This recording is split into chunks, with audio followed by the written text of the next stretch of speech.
देखिए, जीआईटी की smart class में आप सभी का स्वागत है। और अकाउंटिंग की इस क्लास में आज हम लोग सीखने वाले हैं बाउचर के बारे में। और बाउचर का हिंदी क्या होता है? प्रमाणक। देखिए, लेसन नंबर 6 में दिया हुआ है बाउचर। कह रहा है कि बाउचर ऐसे डॉक्यूमेंट होते हैं जो फाइनेंशियल ट्रांजेक्शन के डिटेल्स को रिकॉर्ड करते हैं। यहाँ पे बताया जा रहा है कि बाउचर ऐसे डॉक्यूमेंट होते हैं जो फाइनेंशियल ट्रांजेक्शन के डिटेल्स को रिकॉर्ड करते हैं। मतलब हम अपनी फाइनेंशियल ईयर में जो भी ट्रांजेक्शन रिकॉर्ड करते हैं, जो भी ट्रांजेक्शन हम निकालते हैं, करते हैं, उस पूरे ट्रांजेक्शन को सॉल्व करने के लिए हम बाउचर का हेल्प लेते हैं।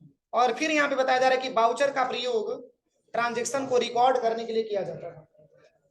बाउचर का प्रयोग ट्रांजेक्शन को रिकॉर्ड करने के लिए किया जाता है। और किसी भी पार्टिकुलर ट्रांजेक्शन को रिकॉर्ड करने के लिए हमको पार्टिकुलर बाउचर का ही प्रयोग किया जाता है। और फिर यहाँ पे बताया जा रहा है कि किसी भी बाउचर में ट्रांजेक्शन को रिकॉर्ड करते समय हमें गोल्डन रूल्स ऑफ अकाउंटिंग का ध्यान रखना होता है। देखिए, जो मैंने अभी आपको बताया, पर्सनल अकाउंट है तो अगर रिसीवर है तो रिसीवर का नेचर डेबिट हो जाएगा, और अगर गिवर है तो गिवर का नेचर क्रेडिट हो जाएगा। अगला जो दिया है रियल अकाउंट, तो कह रहा है कि व्हाट कम्स इन, हमारे बिजनेस में क्या आ रहा है उसको हम डेबिट करेंगे, और व्हाट गोज आउट क्या जा रहा है तो उसको हम क्रेडिट करेंगे। और फिर नॉमिनल में लिखा हुआ है ऑल एक्सपेंड एंड लॉस को क्या करते हैं? डेबिट करते हैं। और फिर ऑल इनकम एंड गेन्स को क्या करते हैं? क्रेडिट करते हैं। क्लियर हुआ? तो चलिए, यहाँ पे इतने प्रकार के बाउचर आपके दिए गए। टाइप्स ऑफ बाउचर में पहला बाउचर है आपका accounting voucher.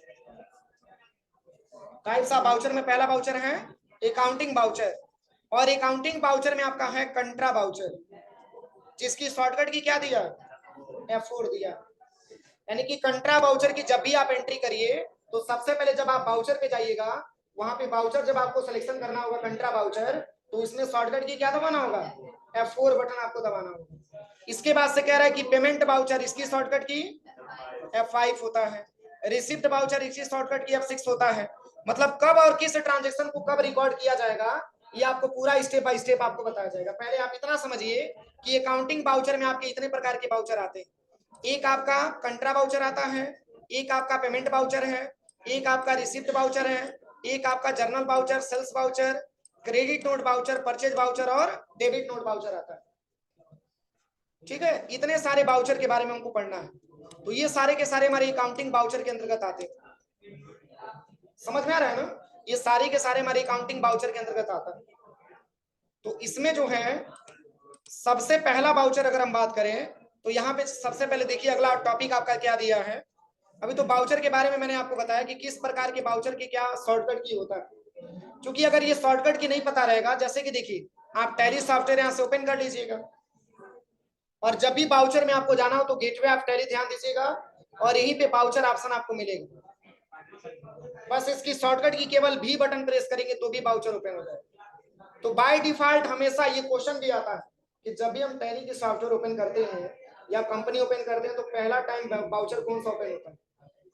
By default voucher आपका पेमेंट बाउचर आता है। ध्यान दीजिए, कभी भी आप किसी भी कंपनी को अगर आप ओपन करते हैं तो सबसे पहला बाउचर आपका पेमेंट बाउचर आता है। और पेमेंट बाउचर से कि मान के चलिए कि आपको जाना है कंट्रा बाउचर पे, तो यहीं पे आपको F4 बटन प्रेस करना होता है। देखिए कंट्रा बाउचर ओपन हो गया। फिर रिसिप्ट बाउचर ओपन करना है तो F6 बटन दबाएंगे तो रिसिप्ट बाउचर आ जाएगा। अगर आपको कोई कंफ्यूजन हो रही है, शॉर्टकट की नहीं पता है, तो यहाँ पे राइट साइड में सारा शॉर्टकट की लिखा हुआ, और जैसे ही अदर बाउचर पे क्लिक करेंगे तो पूरा लिस्ट आपके सामने आ जाएगा कि किस बाउचर का क्या शॉर्टकट की होता है। ठीक है, तो जैसे कि मान के चलिए कि हम कंट्रा बाउचर का रिकॉर्ड करेंगे तो कंट्रा बाउचर का इस्तेमाल करेंगे, पेमेंट बाउचर करना होगा तो पेमेंट बाउचर का इस्तेमाल करेंगे, परचेज अगर किसी सामान को हम खरीद रहे हैं तो परचेज बाउचर में रिकॉर्ड करेंगे, अगर हम बेच रहे हैं तो सेल्स बाउचर में रिकॉर्ड करेंगे, किसी से पैसा हमको प्राप्त हो रहा है तो रिसीव बाउचर में हम एंट्री करेंगे। समझ में आ रहा है ना? तो ये सारा आपको स्टेप बाय स्टेप बताया जाएगा। अब यहाँ पे जो अगला ऑप्शन आपका दिया हुआ है, पहला बाउचर का नाम क्या दिया है? यहाँ पे बिजनेस का सिनारियो है।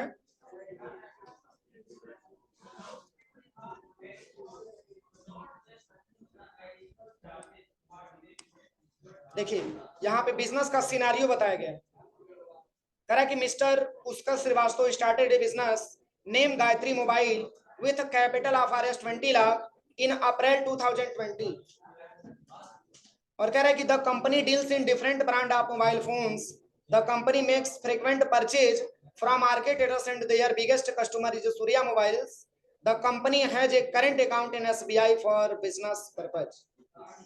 यहाँ पे ये बताया जा रहा है कि मिस्टर पुष्कर श्रीवास्तव ने अपना बिजनेस स्टार्ट किया और जिस फर्म का नाम इन्होंने रखा गायत्री मोबाइल्स के नाम से, और इन्होंने अपना बिजनेस में पूंजी लगाया क्या रुपया, 20 लाख रुपया। और फिर कह रहा है कि द कंपनी डिफरेंट, यानी कि यह जो कंपनी है डिफरेंट प्रकार की मोबाइल को क्या करती है, डिफरेंट प्रकार के मोबाइल को डील्स करती है। और फिर कह रहा है कि the company makes frequent purchase, और यह कंपनी बहुत सारे अलग अलग फीचर्स के मतलब स्मार्टफोन को परचेज करती है, किससे, आरके ट्रेडर से, और भी बहुत बड़े से बड़े जो कस्टमर जैसे कि सूर्या मोबाइल्स वगैरह है, ये सारे लोग सारे कस्टमर इनसे क्या है, जुड़े हुए हैं। और फिर कह रहा है कि the company has A current account, और इस कंपनी का जो अकाउंट है वो आपके एसबीआई अकाउंट में, करेंट अकाउंट में, और किस पर्पज से खोला गया है, तो बिजनेस के पर्पज से खोला गया। एक बिजनेस का सिनारियो आपका दिया, अब इसी के आधार पे हमको क्या करना है, ट्रांजेक्शन करना है। तो अगर मैं आपसे ये पूछूं कि इस पूरे यानी कि 4 लाइन में जो दिया गया है, बिजनेस का मालिक कौन है, उसका श्रीवास्तव। क्योंकि मैंने आपको बताया है कि जब भी बिजनेस में इन्वेस्टेड की बात आती है, या स्टार्टेड की बात आती है, या कमर्शियल की बात आती है, तो हमेशा प्रोप्राइटर का ही जिक्र किया जाता है। क्योंकि बिजनेस में पूंजी लगाने का काम कौन करता है, बिजनेस का प्रोप्राइटर करता है, बिजनेस का मालिक करता है। तो चलिए यहाँ पे जैसे कि पहला वाउचर आपका जो दिया है वो है आपका रिसिप्ट वाउचर। क्या दिया है, रिसिप्ट वाउचर। पहला जो हमारा स्टार्ट होता है टैली में, अकाउंटिंग में जो पहला वाउचर स्टार्ट होता है वो है आपका रिसिप्ट वाउचर, और रिसिप्ट वाउचर की शॉर्टकट की F6 होता है। अब इसमें आपको समझना है कि कौन से ऐसे ट्रांजेक्शन है जिसको रिकॉर्ड करने के लिए हमको रिसिप्ट वाउचर का इस्तेमाल करना होता है। क्योंकि मैंने आपको वाउचर की परिभाषा में मैंने आपको बताया है कि किसी भी पार्टिकुलर ट्रांजेक्शन को रिकॉर्ड करने के लिए हम पार्टिकुलर वाउचर का इस्तेमाल करते हैं, मैंने बताया ना। तो कौन से ऐसे पार्टिकुलर ट्रांजेक्शन है जिसको रिकॉर्ड करने के लिए हम रिसिप्ट वाउचर का इस्तेमाल कर सकते हैं। तो इसकी इंट्रोडक्शन में लिखा हुआ है कि बिजनेस में किसी भी प्रकार से मनी रिसीव होने पर उसकी एंट्री रिसिप्ट वाउचर में की जाती है। कब, बिजनेस में किसी भी प्रकार से मनी रिसीव होने पर उसकी एंट्री हमको रिसिप्ट वाउचर में की जाती है, चाहे वह मनी हमारा डायरेक्ट की वजह से हो या फिर इनडायरेक्ट की वजह से, चाहे वो कैश के रूप में हो चाहे वो बैंक के रूप में हो, हर कंडीशन में हमको मनी रिसीव होने पर इसकी एंट्री रिसिप्ट वाउचर में की जाती है। क्लियर हुआ। आपके बिजनेस में अगर किसी भी प्रकार से पैसे अगर आपको प्राप्त हो रहे हैं, कैश से प्राप्त हो रहा है या बैंक से प्राप्त हो रहा है, डायरेक्ट प्राप्त हो रहा है या इनडायरेक्ट प्राप्त हो रहा है, हर कंडीशन में उसकी एंट्री हमको रिसिप्ट वाउचर में करनी होती है। क्लियर हुआ। तो कैसे समझेंगे, तो किस प्रकार के ट्रांजेक्शन इसमें आते हैं, कौन से ट्रांजेक्शन को सॉल्व करना होता है। तो इसमें पहला आपका एग्जांपल दिया हुआ, देखिए कह रहा है कि एज ऑन 2 अप्रैल 2020, अभी जो मैंने बिजनेस की सिनारियो मैंने बताया है उसमें 20 लाख रुपया ये कैपिटल के तौर पे खर्चा किया था, अभी मैंने बताया ना। तो यहाँ पे इसी को क्वेश्चन बना दिया है। कह रहा है कि as on 2 April 2020 mister Pushkar invested RS 20 lakh into the business as capital. कौन कौन सा अकाउंट बनेगा, बोलिए। एक कैपिटल बन जाएगा और हाँ क्रेडिटर हो जाएगा और एक कैश बन जाएगा। देखिए इसके पहले भी आपने गायत्री कंप्यूटर लिमिटेड के नाम से आपने अकाउंट बनाया और कंपनी भी आपने क्रिएट किया, और जिसमें प्रोप्राइटर अकाउंट बैलेंस आपने भरा है, प्रोप्राइटर कैपिटल अकाउंट में आपने बैलेंस भरा है 10,12,000 रुपया। देखिए बैलेंस शीट में, बैलेंस शीट ओपन करिए, देखिए उसमें अमाउंट क्या लिखा हुआ है, प्रोप्राइटर कैपिटल अकाउंट, यही है प्रोप्राइटर कैपिटल अकाउंट। कितना लिखा है बैलेंस, 10,12,000 रुपया। ध्यान दीजिएगा कितना लिखा गया है, 10,12,000 रुपया, और प्लस 20 लाख और लगाया जा रहा है ना, तो टोटल बैलेंस कितना हो जाएगा, कितना हो जाएगा, 30,12,000 रुपया हो जाएगा। अरे 10 लाख तो पहले मैंने एंट्री किया ही है बैलेंस शीट में, और 20 लाख रुपया और कैपिटल लगाया जा रहा है, तो 30,12,000 हो गया ना। और एक चीज समझिएगा, इस ट्रांजेक्शन को अगर हम नॉर्मल तरीके से रिकॉर्ड करें कॉपी पे जर्नल में, तो मैंने इस ट्रांजेक्शन को आपको बताया था कि कैश अकाउंट डेबिट होता है और कैपिटल अकाउंट हमारा क्रेडिट होता है।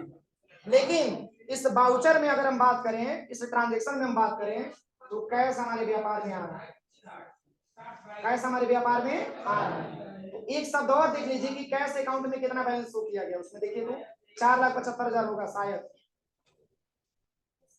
4,75,000 होगा, है ना।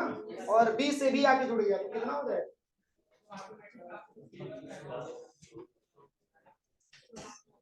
20 लाख के भी आगे जुड़ेगा तो कितना होगा, 24,75,000 हो जाएगा। अरे 20 लाख कितना है, पहले 4,75,000 है, और 20 लाख जब ये कैपिटल के तौर पे कैश मिल रहा है तो व्यापार में आ रहा है ना, तो ये तो कैश आके जुड़ेगा। तो 4 पहले था और 20 और आके जुड़ गया तो 4 कितना हो गया, 24,75,000। क्लियर हुआ। तो जब हम इसकी सॉल्यूशन बनाएंगे तो प्रोप्राइटर कैपिटल अकाउंट ऑलरेडी जो बना है उसी में हम इसकी एंट्री करेंगे, ठीक है। लेकिन इसके दो मोड हैं, कितने मोड हैं, दो मोड हैं, दो मोड में इसकी एंट्री करेंगे। इसमें बताया जा रहा है कि डबल एंट्री मोड और अगला दिया है सिंगल एंट्री मोड। तो डबल एंट्री मोड में क्या करेंगे और सिंगल एंट्री मोड में क्या करेंगे। तो डबल एंट्री मोड में बताया जा रहा है कि this mode allow debiting and crediting of multiple account at a time, जब एक ही ट्रांजेक्शन में एक टाइम मल्टीपल अकाउंट आपका डेबिट और मल्टीपल अकाउंट आपका क्रेडिट। तो डबल एंट्री मोड और सिंगल एंट्री मोड क्या है, तो this mode allow debiting multiple account but crediting of only one account, मतलब एक मल्टीपल अकाउंट आपका डेबिट हो और सिंगल अकाउंट आपका क्रेडिट हो। मतलब ऐसा नियम दिया गया है, आप चाहेंगे तो सिंगल अकाउंट डेबिट हो सिंगल अकाउंट क्रेडिट हो तभी भी डबल एंट्री मोड में कर सकते हैं, कोई दिक्कत नहीं।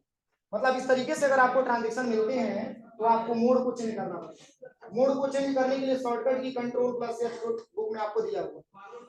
तो देखिए इसको जब भी ट्रांजेक्शन को हम सॉल्व करेंगे तो पहले तो हम यहाँ से टैली सॉफ्टवेयर अपना ओपन कर लेंगे, ठीक है।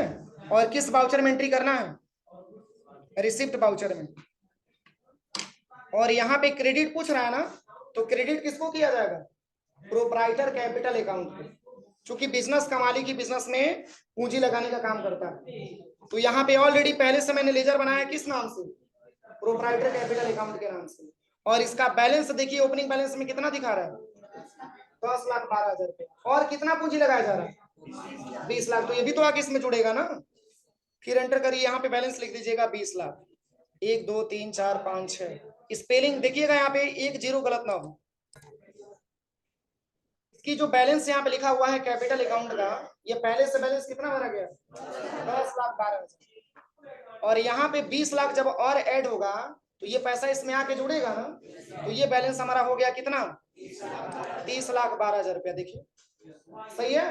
अब हम कैश की बात करें तो कैश का बैलेंस पहले 4,75,000 रुपया था, लेकिन ये 20 लाख और तो हमारे व्यापार में आ रहा है कैश, तो कैश का टोटल बैलेंस कितना हो गया, 24,75,000।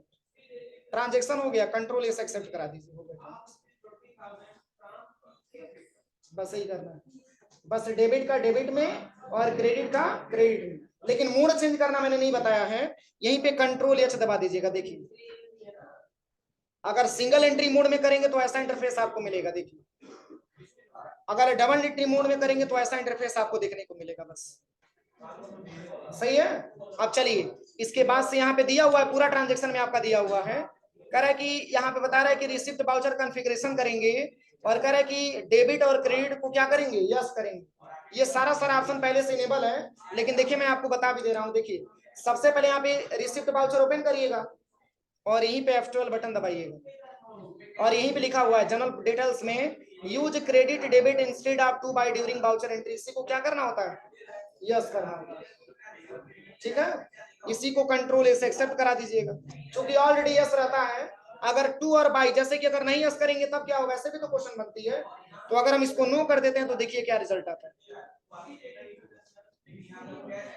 टू और बाई में तो लिखना नहीं है, डेबिट और क्रेडिट में लिखना है, इसलिए F12 दबा करके इसको आप कंपलसरी है कि पहले इसको आप यस कर लीजिए, फिर कंट्रोल एस एक्सेप्ट करा दीजिए। और टैली में जब भी कॉन्फ़िगरेशन की बात होवे तो F12 बटन दबाते हैं, और जब भी फीचर्स की बात होवे तो F11 दबाते हैं। और जितना ऑप्शन इनेबल करने के लिए कहा जाएगा उतना ही इनेबल करिए, गलती से भी कोई और ऑप्शन को यस मत कर दीजिए, नहीं तो उसी में घूमने लगेंगे। ठीक है। अब चलिए इसमें बताया जा रहा है, सबसे पहले कह रहा है कि इसमें एक अकाउंट आपका बनेगा प्रोप्राइटर कैपिटल अकाउंट जो क्रेडिट किया जाएगा। तो इसका बैलेंस पहले रहा होगा 10,12,000 प्लस ये भी इसमें हम भरेंगे बैलेंस कितना 20 लाख रुपए। तो क्रेडिट करेंगे किसको, प्रोप्राइटर कैपिटल को। और फिर कह रहा है कि डेबिट कर देंगे कैश अमाउंट को, कैश अकाउंट को। द अकाउंट कह रहा है कि the amount will be capture automatically, मतलब ये अमाउंट आपका ऑटोमेटिकली कैप्चर कर लेता है, इसको भरना नहीं होता है। और यहाँ पे कह रहा है कि सबसे पहले नरेशन भी दिया है, नरेशन भर सकते हैं यहाँ पे। ये पूरा ट्रांजेक्शन आपको सॉल्व करके दिखाया है, देखिए इसका बैलेंस मिलाइए, सही है, सही है बैलेंस। अब चलिए सेकंड ट्रांजेक्शन हम बता दे रहे हैं। सेकंड ट्रांजेक्शन क्या कह रहा है, इस ट्रांजेक्शन में कोई दिक्कत है पहले वाले ट्रांजेक्शन में, बोलिए। पहली वाली ट्रांजेक्शन में किसी को कोई प्रॉब्लम है? चलिए सेकंड वाले बताते हैं। कह रहा है कि as on 2 April 2020 sold old newspaper for RS 245 245। जैसे कि हमारे बिजनेस में न्यूज़पेपर बेचा गया तो सोल्ड करके लिखा हुआ है ना, तो सेल्स अकाउंट में इसकी बनेगी ट्रांजेक्शन, लेकिन सेल्स के बारे में तो भी हमको पता है नहीं, तो इसको हम रिसिप्ट वाउचर में ही करेंगे। जैसे कि मान के चलिए कि मैंने जो है पुराना ओल्ड न्यूज़पेपर मैंने क्या कर दिया, बेच दिया 245 रुपए। तो जब 245 रुपए का बेचा तो क्या रिसीव हुआ, कैश रिसीव हुआ, और एक प्रकार की इनकम हो रही है ना।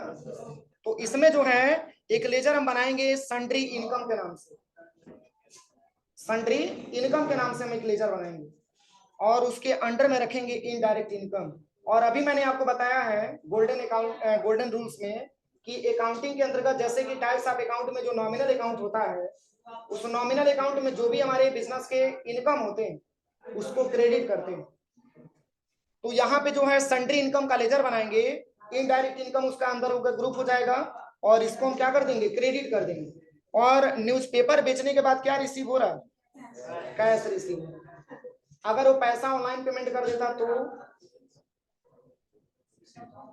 अगर वो पैसा ऑनलाइन पेमेंट कर देता तो, अभी तो कैश को हम डेबिट कर दे रहे हैं, अब वो पैसा अगर आपके बैंक में भेज देता तब क्या करते, तो बैंक को हम डेबिट कर देते, क्योंकि बैंक आपका रिसीवर हो जाएगा।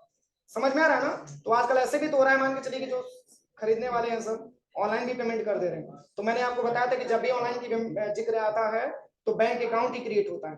तो अभी इस केस में कैश अकाउंट हमको रिसीव हो रहा है, कैश रिसीव हो रहा है, तो 245 और जाके जुड़ेगा ना। तो पहले बैलेंस रहा होगा 24,75,000 रुपया, प्लस ये भी 245 आकर के जुड़ जाएगा। अब हमारी कैश की जो बैलेंस आएगी वो 24,75,245 रुपया है। कैसे सॉल्व करेंगे, तो देखिए सबसे पहले क्रेडिट पूछा जा रहा है, यहीं पे अल्ट के साथ सी बटन दबाइए और यहाँ पे बनाइएगा सन्ड्री इनकम। अब एंटर करिएगा, किसके अंतर्गत आएगा, किसके अंतर्गत आएगा, इनडायरेक्ट इनकम के अंतर्गत आएगा। सामने इनकम लिखा हुआ है फिर भी कंफ्यूजन बना है, इनडायरेक्ट इनकम के अंतर्गत रखेंगे। बस यहाँ पे नॉट एप्लीकेबल, इसको भी नॉट एप्लीकेबल, इसको भी नॉट एप्लीकेबल कर दीजिएगा, कंट्रोल से एक्सेप्ट करा दीजिए। अब क्या रुपया रिसीव हो रहा है, क्या इसमें बैलेंस कुछ दिखा रहा है, क्योंकि अभी मैंने कोई बैलेंस नहीं भरा। अब बैलेंस भरने के बाद जब एंट्री करेंगे तो करंट बैलेंस में 245 आ जाएगा। ठीक है। अब क्या रिसीव हो रहा है, कैश रिसीव हो रहा है, तो यहाँ पे हम भर देंगे कैश। देखिए इसमें अमाउंट लिख दिया 24,75,245, सही है। अब कंट्रोल से एक्सेप्ट करा देंगे, हो गया इसी को। चलिए एक बार और बता देते हैं। पहले जैसे कि मान के चलिए कि हम डिलीट कैसे करेंगे, ये कैसे जांच करेंगे कि कौन कौन सा ट्रांजेक्शन मैंने किया। अभी 2 ट्रांजेक्शन हुआ है ना, जब भी ये जांच करना हो कि ट्रांजेक्शन मैंने कई को किया है, सही है कि गलत है, तो इसके लिए गेटवे ऑफ टैली पे आ जाइएगा और ये भी एक ऑप्शन आपको मिलेगा डेबुक, डेबुक, और एंटर करिए। अब इसी को जैसे कि मान के चलिए कि हमको दोबारा बनाना है, इसको आप इंटर बटन दबा करके ओपन कर लीजिए और अल्ट डी दबा करके डिलीट कर दीजिए।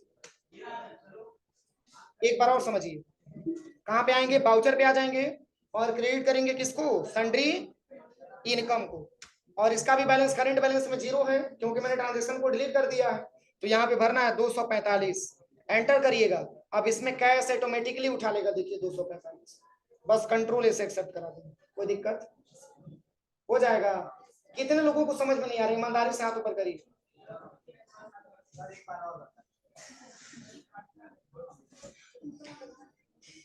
चलिए एक बार और बता दें, देखिए सबसे पहले डे बुक पे आना है और यहाँ से सन्ड्री इनकम पे आ जाना है। अल्ट डी से इसको हम डिलीट कर देते हैं। एक बार और हम बता रहे हैं, ध्यान से समझिए। सबसे पहले हमको बाउचर पे आना है। यहाँ पे जब तक ये ट्रांजेक्शन आपको समझ में नहीं आएगा तब तक उसकी सॉल्यूशन भी निकल करके नहीं आएगा, और जब तक गोल्डन रूल क्लियर नहीं होगा तब तक क्वेश्चन भी समझ में नहीं आएगा। इसलिए यही भी इसको होल्ड करते हैं, पहले घर से पढ़ के आइएगा तब बताएंगे, ठीक है। पूरा स्टार्टिंग से कल बताएंगे, लेकिन तब जब आप गोल्डन रूल हमको सुना देंगे तब टाइप्स ऑफ अकाउंट कल पूरा पढ़ के आइए। जहां तक पॉसिबल होगा करिएगा, नहीं पॉसिबल होगा तो बिल्कुल कल जीरो लेवल से हम फिर पढ़ाएंगे। अरे सन्ड्री इनकम का मतलब क्या है? वो जो कबाड़ी वाला कबाड़ खरीद रहा है उसका नाम पता है आपको? तब नहीं पता है तो सन्ड्री इनकम में दिखा देंगे। नहीं पता है